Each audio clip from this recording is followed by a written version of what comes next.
कितने ही भाव उमड़ रहे हैं। हमारा और आपका मन की बात का ये साथ अपने 99 पायदान पर आ पहुंचा है। आमतौर पर हम सुनते हैं कि 99 का फेर बहुत कठिन होता है। क्रिकेट में तो नर्वस 90 को बहुत मुश्किल पड़ाव माना जाता है, लेकिन जहां भारत के जन जन के मन की बात हो, वहां की प्रेरणा ही कुछ और होती है। मुझे इस बात की भी खुशी है कि मन की बात के 100वें एपिसोड को लेकर देश के लोगों में बहुत उत्साह है। मुझे बहुत सारे संदेश मिल रहे हैं, फोन आ रहे हैं। आज जब हम आजादी का अमृतकाल मना रहे हैं, नए संकल्पों के साथ आगे बढ़ रहे हैं, तो 100वें मन की बात को लेकर आपके सुझावों और विचारों को जानने के लिए मैं भी बहुत उत्सुक हूं। मुझे आपके ऐसे सुझावों का बेसब्री से इंतजार है। वैसे तो इंतजार हमेशा होता है, लेकिन इस बार ज्यादा है। आपके ये सुझाव और विचार ही 30 अप्रैल को होने वाले 100वें मन की बात को और यादगार बनाएंगे। मेरे प्यारे देशवासियों, मन की बात में हमने ऐसे हजारों लोगों की चर्चा की है जो दूसरों की सेवा के लिए अपना जीवन समर्पित कर देते हैं। कई लोग ऐसे होते हैं जो बेटियों की शिक्षा के लिए अपनी पूरी पेंशन लगा देते हैं। कोई अपने पूरे जीवन की कमाई पर्यावरण और जीव सेवा के लिए समर्पित कर देता है। हमारे देश में परमार्थ को इतना ऊपर रखा गया है कि दूसरों के सुख के लिए लोग अपना सर्वस्व दान देने में भी संकोच नहीं करते। इसलिए तो हमें बचपन से शिवी और दधीची जैसे देहदानियों की गाथाएं सुनाई जाती हैं। साथियों, आधुनिक मेडिकल साइंस के इस दौर में ऑर्गन डोनेशन किसी को जीवन देने का एक बहुत बड़ा माध्यम बन चुका है। कहते हैं, जब एक व्यक्ति मृत्यु के बाद अपना शरीर दान करता है तो उससे 8 से 9 लोगों को एक नया जीवन मिलने की संभावना बनती है। संतोष की बात है कि आज देश में ऑर्गन डोनेशन के प्रति जागरूकता भी बढ़ रही है। साल 2013 में हमारे देश में ऑर्गन डोनेशन के 5000 से भी कम केसेस थे, लेकिन 2022 में ये संख्या बढ़कर 15,000 से ज्यादा हो गई है। ऑर्गन डोनेशन करने वाले व्यक्तियों ने, उनके परिवार ने वाकई बहुत पुण्य का काम किया है। साथियों, मेरा बहुत समय से मन था कि मैं ऐसा पुण्य कार्य करने वाले लोगों के मन की बात जानूं और इसे देशवासियों के साथ भी शेयर करूं। इसलिए आज मन की बात में हमारे साथ एक प्यारी सी बिटिया, एक सुंदर गुड़िया के पिता और उनकी माताजी हमारे साथ जुड़ने जा रहे हैं। पिताजी का नाम है सुखबीर सिंह संधू जी और माताजी का नाम है सुप्रीत कौर जी। ये परिवार पंजाब के अमृतसर में रहते हैं। बहुत मन्नतों के बाद उन्हें एक बहुत सुंदर गुड़िया बिटिया हुई थी। घर के लोगों ने बहुत प्यार से उसका नाम रखा था अबाबत कौर। अबाबत का अर्थ दूसरे की सेवा से जुड़ा है, दूसरों का कष्ट दूर करने से जुड़ा है। अबाबत जब सिर्फ 39 दिन की थी, तभी वो ये दुनिया छोड़कर चली गई। लेकिन सुखबीर सिंह संधू जी और उनकी पत्नी सुप्रीत कौर जी ने, उनके परिवार ने बहुत ही प्रेरणादायी फैसला लिया। ये फैसला था 39 दिन की उम्र वाली बेटी के अंगदान का, ऑर्गन डोनेशन का। हमारे साथ इस समय फोन लाइन पर सुखबीर सिंह और उनकी श्रीमती जी मौजूद है। आइए उनसे बात करते हैं। सुखबीर जी, नमस्ते। नमस्ते माननीय प्रधानमंत्री जी, सत श्री अकाल। सत श्री अकाल जी, सत श्री अकाल जी। सुखबीर जी, मैं आज मन की बात के संबंध में सोच रहा था तो मुझे लगा कि अबाबत की बात इतनी प्रेरक है, वो आप ही के मुंह से सुनूं, क्योंकि घर में बेटी का जन्म जब होता है तो अनेक सपने, अनेक खुशियां लेकर आता है। लेकिन बेटी इतनी जल्दी चली जाए, वो कष्ट कितना भयंकर होगा, उसका भी मैं अंदाज लगा सकता हूँ। जिस प्रकार से आपने फैसला लिया, तो मैं सारी बात जानना चाहता हूँ जी। सर, भगवान ने बहुत अच्छा बच्चा दिया था हमें। बहुत प्यारी गुड़िया हमारे घर में आई थी। उसके पैदा होते ही हमें पता चला कि उसके दिमाग में एक ऐसा नाड़ियों का गुच्छा बना हुआ है जिसकी वजह से उसके दिल का आकार बड़ा हो रहा है। तो हम हैरान हो गए कि बच्चे की सेहत इतनी अच्छी है, इतना खूबसूरत बच्चा है और इतनी बड़ी समस्या लेकर पैदा हुआ है। तो पहले 24 दिन तक तो बहुत ठीक रहा बच्चा, बिल्कुल नॉर्मल रहा। अचानक उसका दिल एकदम काम करना बंद हो गया। तो हम जल्दी से उसको हॉस्पिटल लेके गए। वहां डॉक्टरों ने उसको रिवाइव तो कर दिया, लेकिन समझने में टाइम लगा कि इसको क्या दिक्कत आई, इतनी बड़ी दिक्कत के छोटा सा बच्चा और अचानक दिल का दौरा पड़ गया। तो हम उसको इलाज के लिए पीजीआई चंडीगढ़ ले गए। वहां बड़ी बहादुरी से उस बच्चे ने इलाज के लिए संघर्ष किया, लेकिन बीमारी ऐसी थी कि उसका इलाज इतनी छोटी उम्र में संभव नहीं था। डॉक्टरों ने बहुत कोशिश की कि उसको रिवाइव करवाया जाए। अगर 6 महीने के आसपास बच्चा चला जाए तो उसका ऑपरेशन करने की सोची जा सकती थी, लेकिन भगवान को कुछ और मंजूर था। उन्होंने केवल 39 डेज की जब हुई तो डॉक्टर्स ने कहा कि इसको दोबारा दिल का दौरा पड़ा है, अब उम्मीद बहुत कम रह गई है।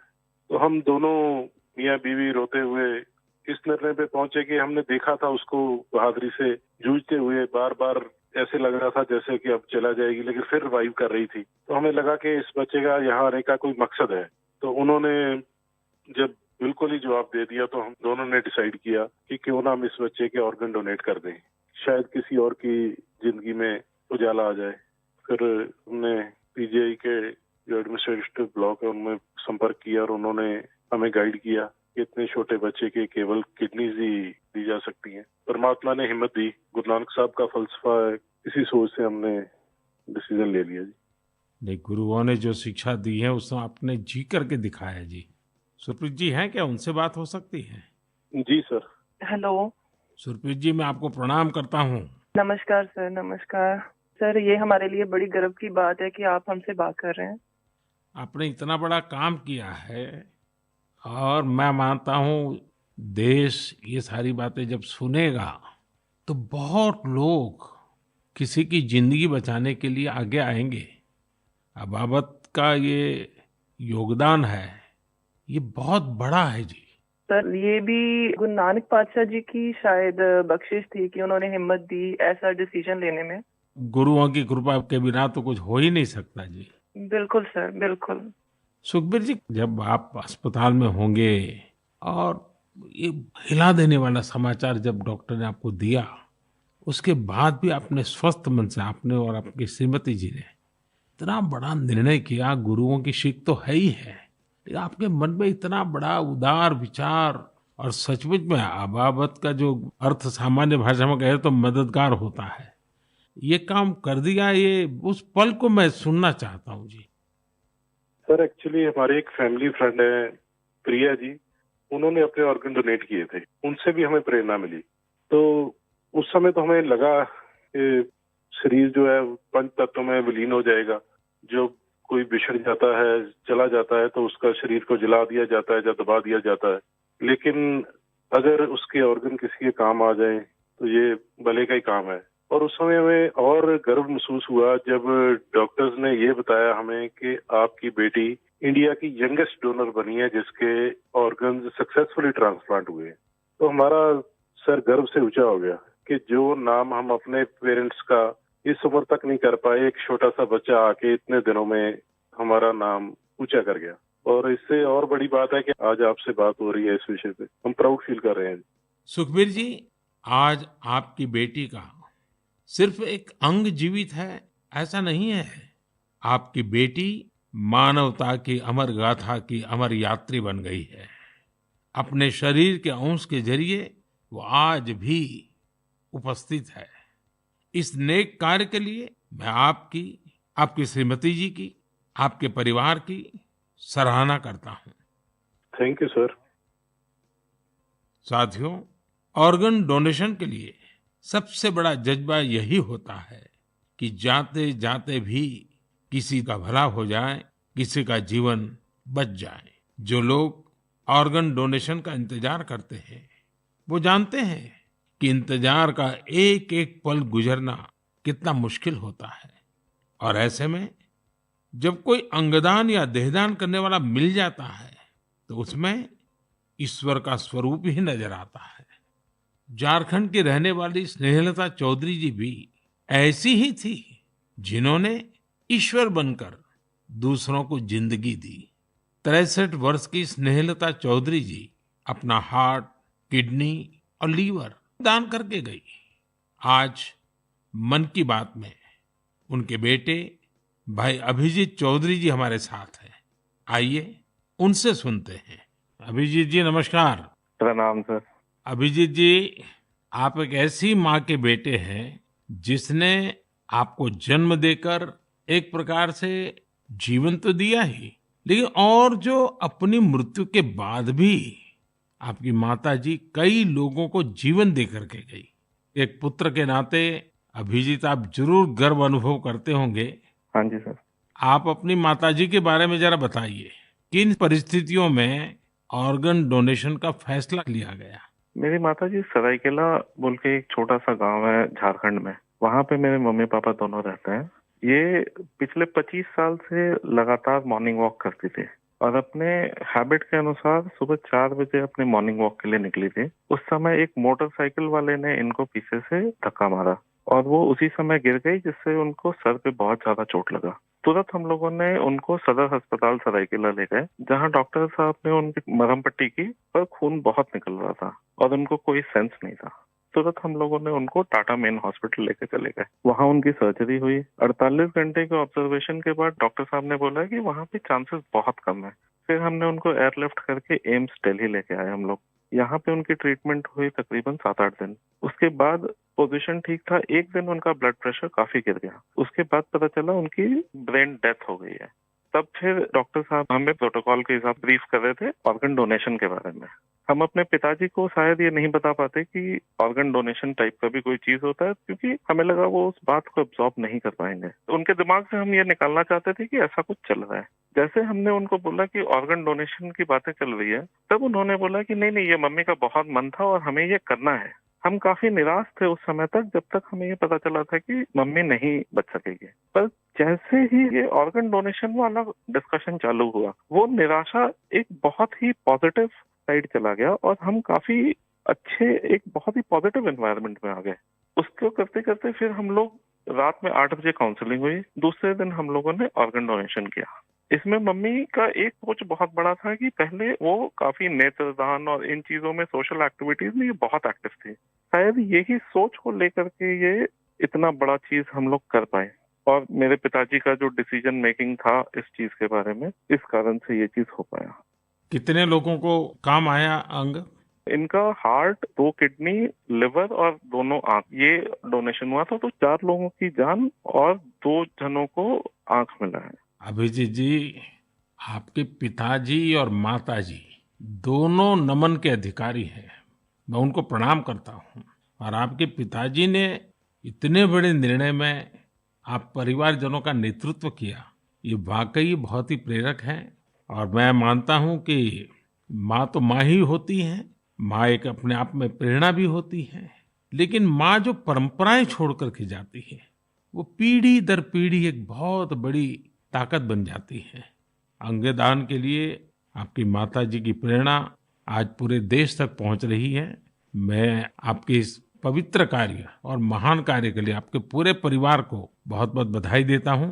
अभिजीत जी, धन्यवाद जी। और आपके पिताजी को हमारे प्रणाम जरूर कह देना। जरूर जरूर, थैंक यू। साथियों, 39 दिन की अबाबत कौर हो या 63 वर्ष की स्नेहलता चौधरी, इनके जैसे दानवीर हमें जीवन का महत्व समझाकर जाते हैं। हमारे देश में आज बड़ी संख्या में ऐसे जरूरतमंद है जो स्वस्थ जीवन की आशा में किसी ऑर्गन डोनेट करने वाले का इंतजार कर रहे हैं।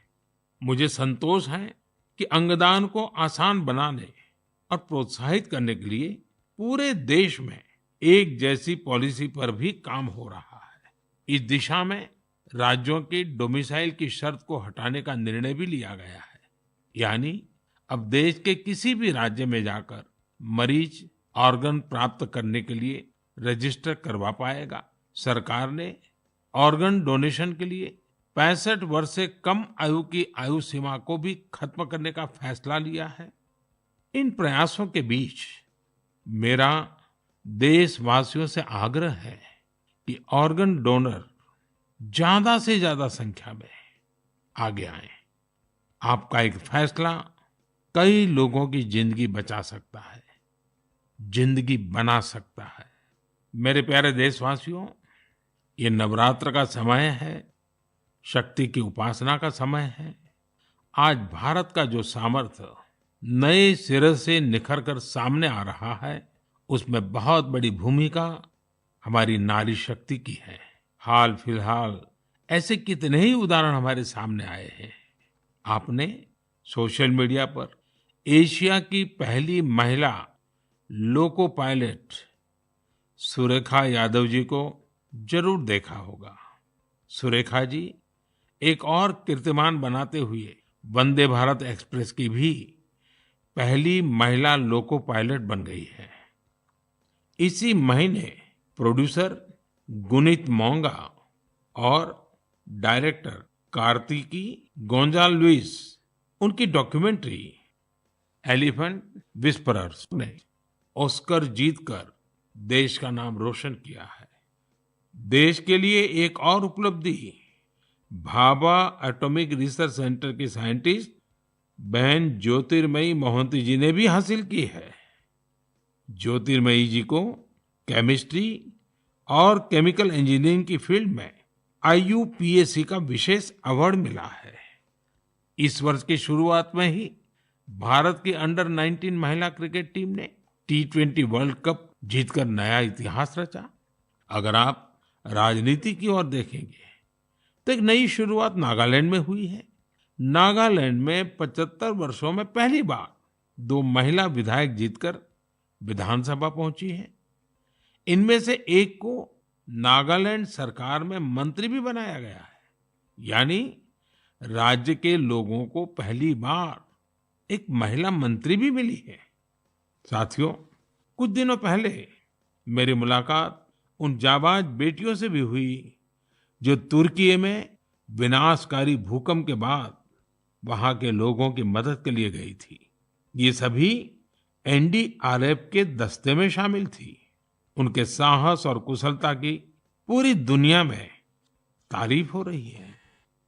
भारत ने UN मिशन के तहत शांति सेना में वुमेन ओनली प्लेटून की भी तैनाती की है। आज देश की बेटियां हमारी तीनों सेनाओं में अपने शौर्य का झंडा बुलंद कर रही है। Group captain Shaliza Dhami combat unit में कमांड अपॉइंटमेंट पाने वाली पहली महिला वायुसेना अधिकारी बनी है।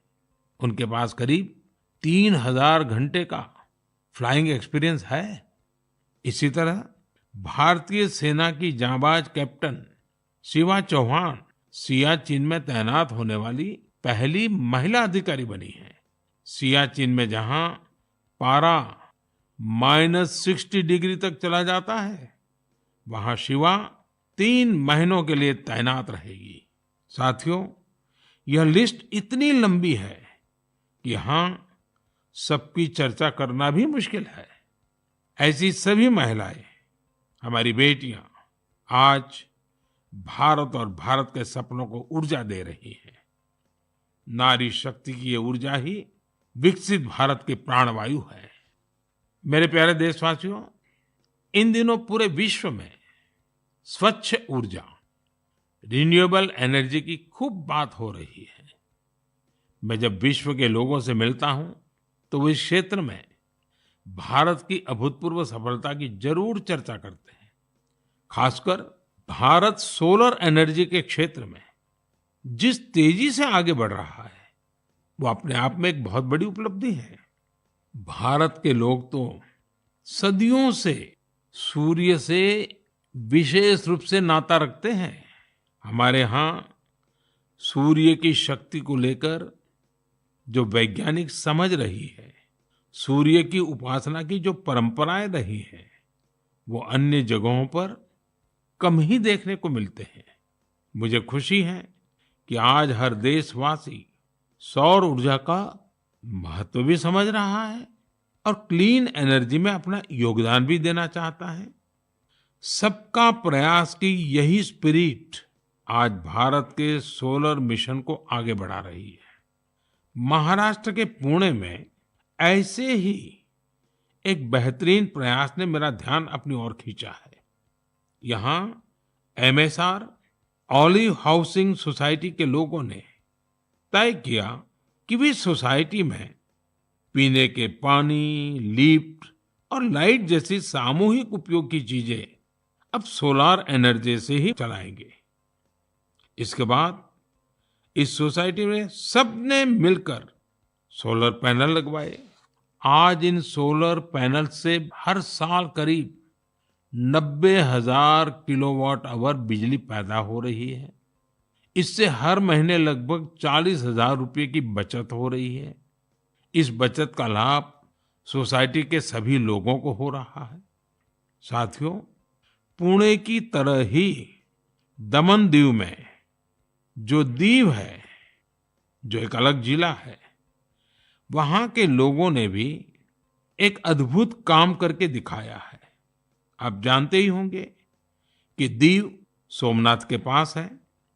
दीव भारत का पहला ऐसा जिला बना है जो दिन के समय सभी जरूरतों के लिए 100% क्लीन एनर्जी का इस्तेमाल कर रहा है। दीव की इस सफलता का मंत्र भी सबका प्रयास ही है। कभी यहाँ बिजली उत्पादन के लिए संसाधनों की चुनौती थी। लोगों ने इस चुनौती के समाधान के लिए सोलर एनर्जी को चुना। यहाँ बंजर जमीन और कई बिल्डिंग्स पर सोलर पैनल्स लगाए गए। इन पैनल से दीव में दिन के समय जितनी बिजली जरूरत होती है उससे ज्यादा बिजली पैदा हो रही है। इस सोलर प्रोजेक्ट से बिजली खरीद पर खर्च होने वाले करीब 52 करोड़ रुपए भी बचे हैं। इससे पर्यावरण की भी बड़ी रक्षा हुई है। साथियों, पुणे और दीव उन्होंने जो कर दिखाया है, ऐसे प्रयास देश भर में कई और जगहों पर भी हो रहे हैं। इनसे पता चलता है कि पर्यावरण और प्रकृति को लेकर हम भारतीय कितने संवेदनशील हैं और हमारा देश किस तरह भविष्य की ये पीढ़ी के लिए बहुत जागृत है। मैं इस तरह के सभी प्रयासों की हृदय से सराहना करता हूं। मेरे प्यारे देशवासियों, हमारे देश में समय के साथ स्थिति परिस्थितियों के अनुसार अनेक परंपराएं विकसित होती है। यही परंपराएं हमारी संस्कृति का सामर्थ्य बढ़ाती हैं और उसे नित्य नूतन प्राण शक्ति भी देती है। कुछ महीने पहले ऐसी ही एक परंपरा शुरू हुई काशी में। काशी तमिल संगमम के दौरान काशी और तमिल क्षेत्र के बीच सदियों से चले आ रहे ऐतिहासिक और सांस्कृतिक संबंधों को सेलिब्रेट किया गया। एक भारत श्रेष्ठ भारत की भावना हमारे देश को मजबूती देती है। हम जब एक दूसरे के बारे में जानते हैं, सीखते हैं, तो एकता की ये भावना और प्रगाढ़ होती है। यूनिटी की इसी स्पिरिट के साथ अगले महीने गुजरात के विभिन्न हिस्सों में सौराष्ट्र तमिल संगमम होने जा रहा है। सौराष्ट्र तमिल संगमम 17 से 30 अप्रैल तक चलेगा। मन की बात के कुछ श्रोता जरूर सोच रहे होंगे कि गुजरात के सौराष्ट्र का तमिलनाडु से क्या संबंध है। दरअसल सदियों पहले सौराष्ट्र के अनेकों लोग तमिलनाडु के अलग-अलग हिस्सों में बस गए थे। ये लोग आज भी सौराष्ट्री तमिल के नाम से जाने जाते हैं। उनके खान-पान, रहन-सहन, सामाजिक संस्कारों में आज भी कुछ-कुछ सौराष्ट्र की झलक मिल जाती है। मुझे इस आयोजन को लेकर तमिलनाडु से बहुत से लोगों ने सराहना भरे पत्र लिखे हैं। मदुरई में रहने वाले जयचंद्रन जी ने एक बड़ी ही भावुक बात लिखी है। उन्होंने कहा है कि 1000 साल के बाद पहली बार किसी ने सौराष्ट्र तमिल के रिश्तों के बारे में सोचा है।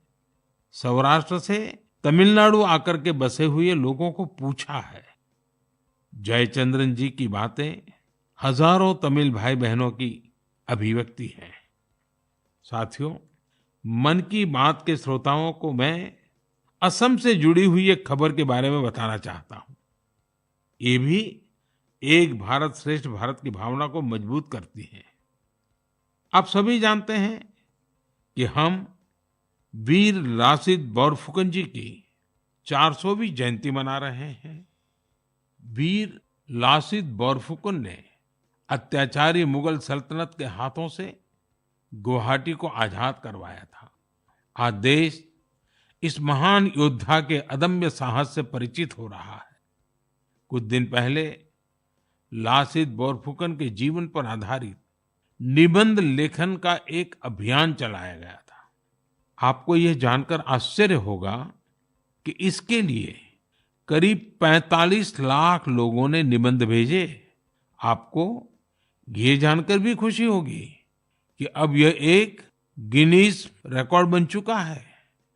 और सबसे बड़ी बात है, और जो ज्यादा प्रसन्नता की बात यह है कि वीर लासित बोरफुकन पर ये जो निबंध लिखे गए हैं, उसमें करीब करीब 23 अलग अलग भाषाओं में लिखा गया है और लोगों ने भेजा है। इनमें असमिया भाषा के अलावा हिंदी, अंग्रेजी, बांग्ला, बोडो, नेपाली, संस्कृत, संथाली जैसी भाषाओं में लोगों ने निबंध भेजे हैं। मैं इस प्रयास का हिस्सा बने सभी लोगों की हृदय से प्रशंसा करता हूं। मेरे प्यारे देशवासियों, जब कश्मीर या श्रीनगर की बात होती है तो सबसे पहले हमारे सामने उसकी वादियां और डल झील की तस्वीर आती है। हम में से हर कोई डल झील के नजारों का लुत्फ उठाना चाहता है, लेकिन डल झील में एक और बात खास है।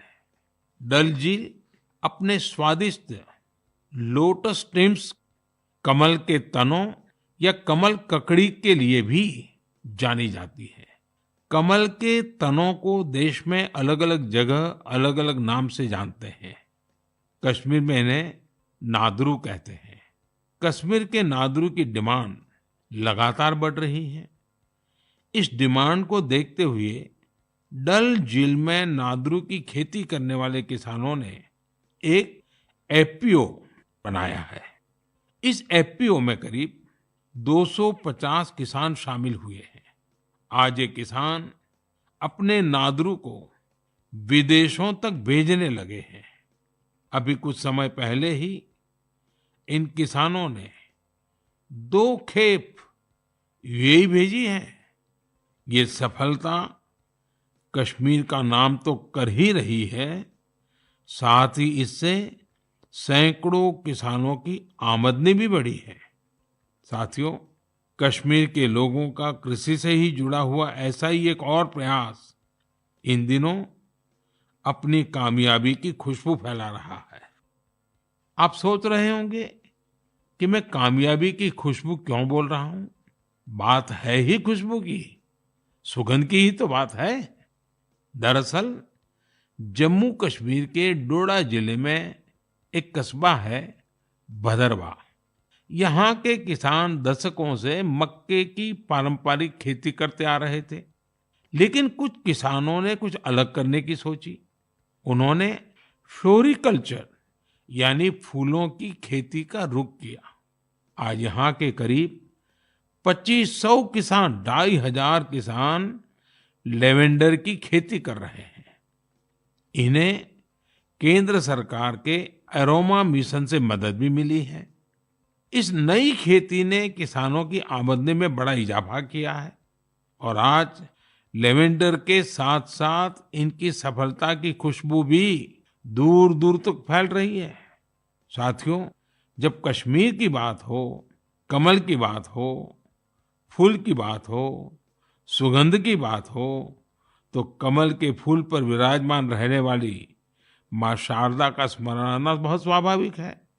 कुछ दिन पूर्व ही कुपवाड़ा में माँ शारदा के भव्य मंदिर का लोकार्पण हुआ है।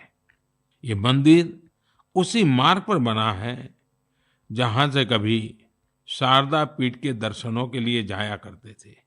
स्थानीय लोगों ने इस मंदिर के निर्माण में बहुत मदद की है। मैं जम्मू कश्मीर के लोगों को इस शुभ कार्य के लिए बहुत बहुत बधाई देता हूं। मेरे प्यारे देशवासियों, इस बार मन की बात में बस इतना ही।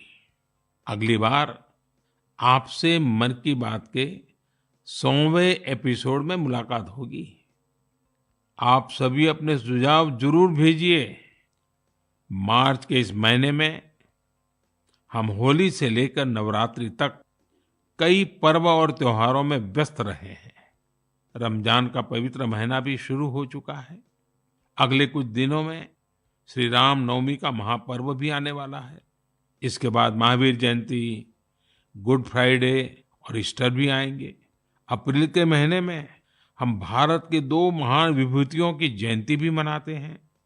ये 2 महापुरुष हैं महात्मा ज्योतिबा फुले और बाबा साहब आम्बेडकर। इन दोनों ही महापुरुषों ने समाज में भेदभाव मिटाने के लिए अभूतपूर्व योगदान दिया। आज आजादी के अमृतकाल में हमें ऐसी महान विभूतियों से सीखने और निरंतर प्रेरणा लेने की जरूरत है। हमें अपने कर्तव्यों को सबसे आगे रखना है। साथियों, इस समय कुछ जगहों पर कोरोना भी बढ़ रहा है, इसलिए आप सभी को एहतियात बरतनी है, स्वच्छता का भी ध्यान रखना है। अगले महीने मन की बात के 100वें एपिसोड में हम लोग फिर मिलेंगे। तब तक के लिए मुझे विदा दीजिए। धन्यवाद। नमस्कार। हाय मॉम, फिर से शॉपिंग? बाबूजी, आपने इसे बिगाड़ के रखा। लिमिट में करो तो कुछ बुरा नहीं होता है। बिना लिमिट शॉपिंग करेगी आपके कार्ड पे ऐड ऑन जो है। मैंने तो कार्ड पे लिमिट सेट कर दिया। अच्छा, इसके फायदे ये हैं कि रिस्क कम हो जाता है और अगर फ्रॉड भी हुआ तो तुरंत बैंक को बोल दीजिए, नुकसान कम। दादू, hey! नेक्स्ट टाइम ये pink dress. You are the limit. Limit तो सेट है। आरबीआई कहता है जानकार बनिए, सतर्क रहिए।